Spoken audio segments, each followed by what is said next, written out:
first, medical prescriptions aren't usually much fun, but this time the patients get high and the prescribers have some fun names like the Beverly Hills Cannabis Club. Yep, it's called medical marijuana, legal in many states in America. Should it be the same in New Zealand? That's right, but it's not likely here anytime soon. But in America, it is a multi-billion-dollar industry, and as Sarah Hall found out when she met not so much an entrepreneur, but a gunjapreneur.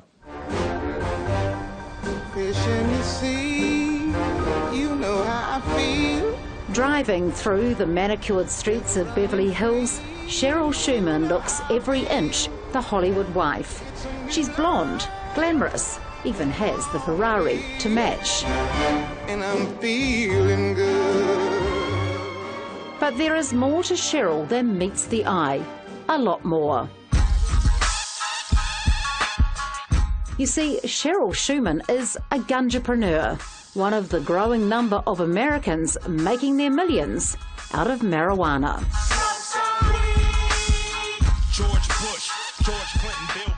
It's just like the dot-com boom from years ago. This is the pot-com boom, the green rush. Everyone's rushing in to get their position, and those that are in position first will be the billionaires of this industry. Here in California, cannabis has gone mainstream. It was legalised for medical patients in 1996. Nearly 20 years on, pretty much anyone can get a prescription. Now, 17 states, or more than a third of the country, have followed suit, legalising medical marijuana. All of a sudden, there's serious cash to be made. Experts estimate $47 billion will be generated by the legal cannabis industry by 2016. So clearly, people are making billions. They're making billions. So you want to be the Mark Zuckerberg of I would love to be the female form of it. I very much look forward to leading and inspiring women across the country to be a part of this movement, if like you will. Like the Avon lady. Kind of like the Avon lady, exactly.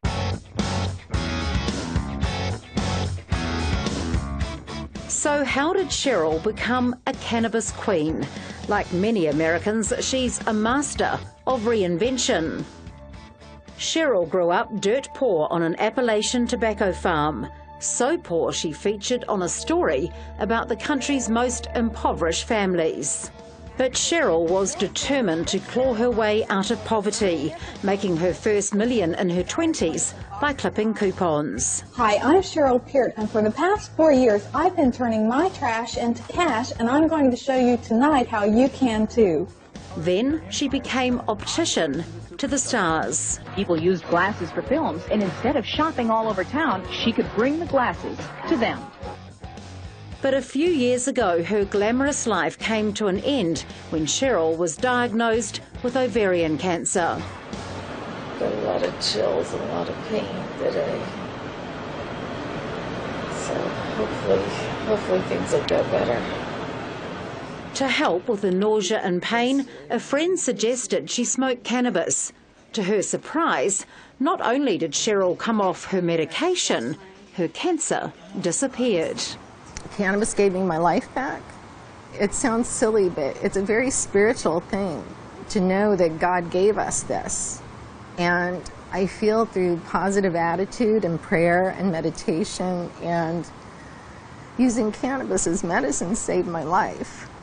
Cheryl Shuman has been medicating with cannabis since 1996. While it's absolutely medically unproven that Cheryl's cancer went into remission because of cannabis, she's become the poster girl for legalising cannabis in the United States. People call me the Martha Stewart of marijuana. Not everyone will agree with my philosophies or what I do for a living. They can't deny the fact that cannabis is here. People are interested. It's a hot topic everywhere. And I think by having a mainstream face for it, or that girl next door / I could be your mom, I could be your sister, I could be your aunt, teacher, or doctor, I think it allows people to feel comfortable with me and they actually listen to what I have to say. The medication is in here, and you just screw it in. That mainstream face has allowed Cheryl to successfully launch her cannabis business. She sells everything from vaporizers to pipes. She has a magazine that turns over millions a year. Even Hollywood has come knocking, wanting to make a reality series about her life. And I know you brought a bunch of stuff here to show us, educate us all. Coming from New Zealand, it seems odd to us, but here Cheryl is on a daytime talk show, espousing the benefits of cannabis and showing off some of her cannabis-related products. You can use it in oils, butters, tinctures, so anything that you cook with, you can do cannabis-infused cooking. This is a great example of some edibles. You can make cookies, brownies, lemon bars. Those look good. They're really, and they're delicious. They really are. And I am a little hungry. It's taking something that's gotten a really bad reputation, putting the truth out there, putting a positive spin on it, and rebranding it. And I think that's what this is all about. I see it as a rebranding campaign for the modern-day cannabis consumer.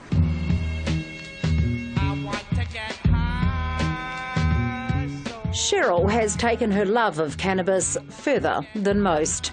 Not only is she making her millions off the herb, she's the president of the, wait for it, Beverly Hills Cannabis Club. Welcome to high society. Is that a gorgeous bud? Look at that bud. Take a smell of that. The club gets together for all sorts of things, including cannabis tastings. So we've got lavender, we've got cherry pie, and blue Maui tonight. Blue Maui. I know a number of people like me who are professional people who use cannabis instead of a glass of wine to relax in the evening, and I don't think there's anything wrong with that.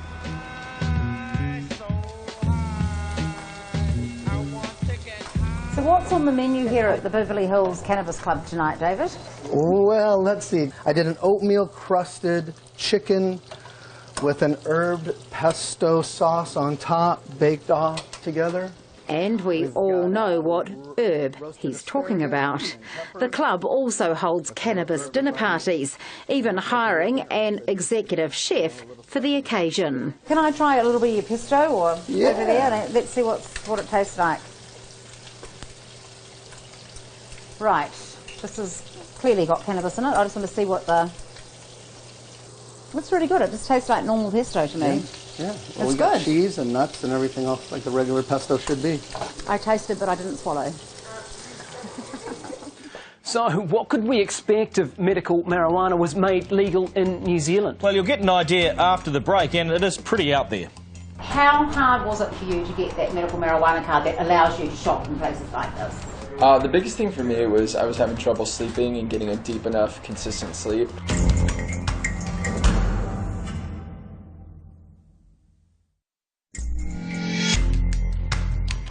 So we've seen how medical marijuana has turned into a multi-billion-dollar business in the United States. But is that what lawmakers intended? Well, I doubt it, probably. And as Sarah Hall explains, in California, at least, the pot shops supplying the cannabis are making a complete mockery of the law.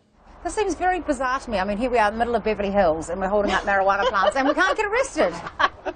I know, it's funny, right? So what I'm doing is I'm starting my plants. This is the time of the year. It's called getting in the dirt, and I prefer to grow outdoors so that the little babies can get strong and go out and grow into great big 14-foot, 5-pound yielders. This plant will yield about 5 pounds outdoors. It will become about 14 feet high and about 14 feet in circumference. Right. Higher, higher, baby. And this is where Cheryl brings her tiny plants to blossom in the California sunshine. With her look-alike daughter also in on the act, tending the plants, it's kind of like a Garden of Eden for every red-blooded, pot-smoking male. All over my hands. It's very sticky. Careful. But don't be fooled, this is a serious business. Cheryl's marijuana is sold throughout the state of California. One of the best things about legalisation, according to American users, is quality control and the explosion of different varieties. The scientists have gone to town and created hybrids of varying strengths. You just have to tell your local pharmacist what you're after. I'm suffering from jet lag. Which one? A very, very strong sativa to keep you awake, depending if you have meetings. Or if you just want to sleep and recheck up another day, my brownie. It's called a lose-a-day brownie. Flying from New Zealand to Los Angeles, you eat a brownie when you land, and you wake up, you'll be on my time. Nothing would have happened. Nothing will have happened. Clearly, it's a fine time to be in the cannabis industry. The gunjapreneurs are making everything from candy to cookies to chocolate, tea, honey, even olive oil. You can take an eyedropper full of liquid and put that into a cup of orange juice or soda or whatever. The owner of this establishment, Sam Humid, says edibles enable users to measure exactly how much they're taking. Advice he should have taken himself. Like, I was earlier consuming some cannabis today, and I feel like I look really high right now. You kind of do, just saying. I kind of wish I hadn't had an edible that just put me at that level at the beginning of the day, and this wouldn't have happened. But that's what life is like. I suppose it is one of the risks of owning a shop like this, isn't it? Yeah. There are as many as 1,000 pot shops like Sam's all over the city, but legalisation hasn't been all smooth sailing. Gonna pay a visit to my doctor. It's a long shot, but I gotta try. He hands me a list of all... While there's plenty of science proving marijuana helps with numerous ailments, the law has become a laughingstock because of the ease of getting a doctor's prescription. Weed card, it's what I need. Here on Venice Beach, so-called green doctors are set up every few hundred metres, touting for business. This customer agrees a medical weed card isn't hard to come by. How hard was it for you to get that medical marijuana card that allows you to shop in places like this? How hard was it? It actually wasn't very difficult, especially because I have a legitimate problem. So. The problem? The biggest thing for me was I was having trouble sleeping and getting a deep enough, consistent sleep. Whatever happened to a glass of warm milk? But it's not an addiction, because my doctor gave me a prescription.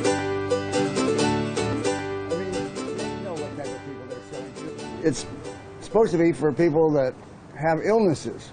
Well, that was a joke. They sold it to anybody that come along with a prescription, and they had doctors they could send them to write a prescription for anything. The Mayor of Orange County, Bruce Broadwater, has been waging a war against pot shops, successfully closing down hundreds of dispensaries in his area. So do you think people take advantage of these dispensaries? Yes, absolutely. They liked the life it gave them, and I'm sure it did relieve a lot of pain. How many of these people did you think were genuinely sick? Oh, maybe 1%. Clearly, marijuana is still a legal battleground in the United States, but it may just be this Beverly Hills marijuana mom who manages to successfully rebrand the drug, once known as the devil's weed. Cheryl Shuman believes its use is becoming more and more legitimate, and legalisation is the only way the United States and New Zealand should go. In New Zealand, one of the arguments has been made that if we decriminalise cannabis, it's a gateway, really, for children to get into harder drugs. Well, I think that's a fallacy. I think that's a myth. And quite frankly, there have been studies all over the world, Portugal and other areas, who have legalized cannabis and other drugs that show that regulating cannabis is far more effective to keep cannabis out of your children's hands. It works. Regulation works. It's proven.